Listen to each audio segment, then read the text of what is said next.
Hi friends, welcome back to my channel. ఇవాళైతే evening to night vlog share చేస్తున్నాను. So night వచ్చేసి మేము గోరుచిక్కుడు curry చేస్తున్నాము. ఇక్కడ వాటర్లో కడిగేసి పెట్టేసుకున్నాను. అవి చిక్కుళ్ళు బాయిల్ చేసుకోవడానికి ఇట్లా వాటర్ పోసాను. బౌల్ తీసుకొని దాంట్లో కొంచెం సాల్ట్ వేసుకుంటున్నాను. ఇంకా ఇవైతే చిక్కుళ్ళని నేను డైరెక్ట్గా అలానే బాయిల్ చేస్తున్నాను. ఒక 5-8 మినిట్స్ వరకు బాయిల్ చేసి దాని తర్వాత నేను దాన్ని వేస్తాననమాట. ఇలా చేయడం వల్ల ఏంటంటే ఆ పీస్ అనేది విచ్చేటప్పుడు వచ్చే పీస్ అనేది ఎక్కువగా వస్తుంది. అండ్ పర్ఫెక్ట్గా మొత్తం వచ్చేస్తుందన్నమాట. మనం పచ్చివి చేసుకునేదానికి ఇలా బాయిల్ చేసేదానికి కొంచెం డిఫరెన్స్ ఉండిద్ది. అండ్ కర్రీ కూడా కొంచెం మెత్తగా ఉండిద్ది. మనం తినేటప్పుడు పీస్ రాకుండా మన నోట్లో కొంచెం డిస్టర్బెన్స్గా ఉండిద్ది కదా పీస్ రావడం వల్ల. సో నేను ఇలా బాయిల్ చేసేసి అయితే పీస్ తీసుకున్నాను.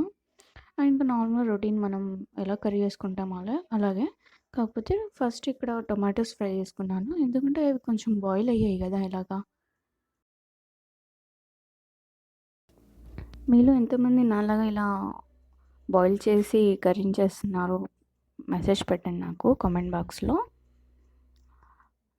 ఇంకా లో టు హై ఫ్లేమ్ పెట్టేసుకొని నేను కర్రీని కుక్ చేస్తున్నాను. లాస్ట్లో కొంచెం వాటర్ పోసాను.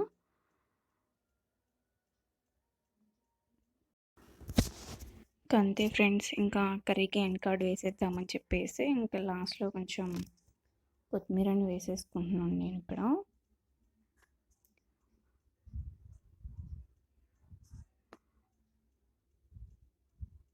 నెక్స్ట్ వచ్చేసి ఇక్కడ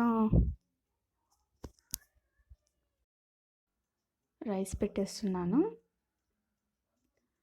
అండ్ ఇక్కడ బియ్యం మినపగుండ్లు నానబెట్టుకున్నాను. 6 to 8 hours వరకు నానబెట్టుకున్నాను.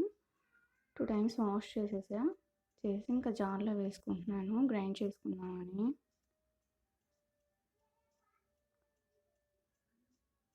ఇంకా ఈలోపు రైస్ అయితే కుక్ అవుతుంది. ఇక్కడ నా పిండి అయితే అయిపోయిందనమాట, గ్రైండ్ అయిపోయింది. అది వచ్చేసి ఒక రోజు కోసం నేను చేస్తున్నాను. ఇంకా ఒక బౌల్ తీసుకుని అట్లా వేసి ఇక్కడ మా హస్బెండ్ ఫిష్ ఫ్రై చేయమంటే ఇంకా ఒక పీస్లో ఇంకా అవి పెద్దగా ఉందని కట్ చేద్దామని ట్రై చేశాను. ఇంకా నా వల్ల కాలేదు. ఇంకా మా హస్బెండ్ కట్ చేసి ఇచ్చారు. ఇవి మా ఇన్లాస్ పంపించారనమాట. మా అత్త వాళ్ళు పంపించారు ఊరి నుంచి. ఊరి చేపలు అయితే చాలా టేస్ట్గా ఉంటాయి కదా. మా అత్త వాళ్ళు పంపించిన ఒకసారి బాక్స్ చూపిద్దామని ఒకసారి ఓపెన్ చేస్తున్నాను.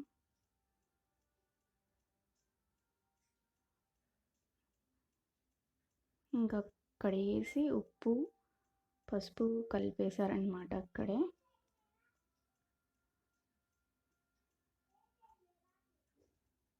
ఇది ఏం ఫిష్ మీకు తెలిస్తే కామెంట్ పెట్టండి.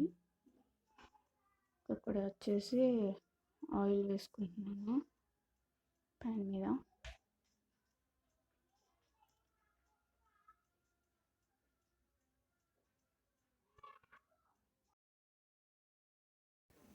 ఇక్కడ వచ్చేసి అల్లం వెల్లుల్లి పేస్ట్ అప్లై చేశాను.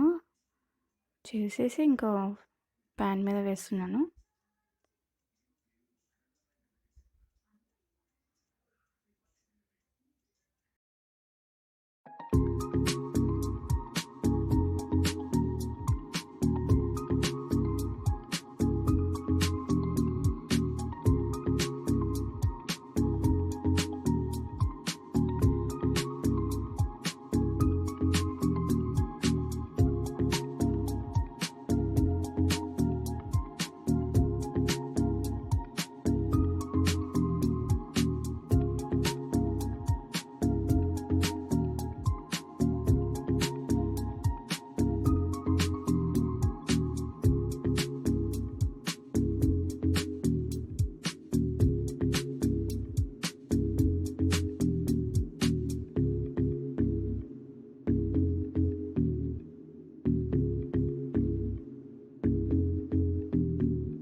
ఇంకంతే ఫ్రెండ్స్. వ్లాగ్ నచ్చితే లైక్ చేయండి అండ్ సబ్స్క్రైబ్ చేయండి ఫ్రెండ్స్. అండ్ కామెంట్ కూడా చేయండి.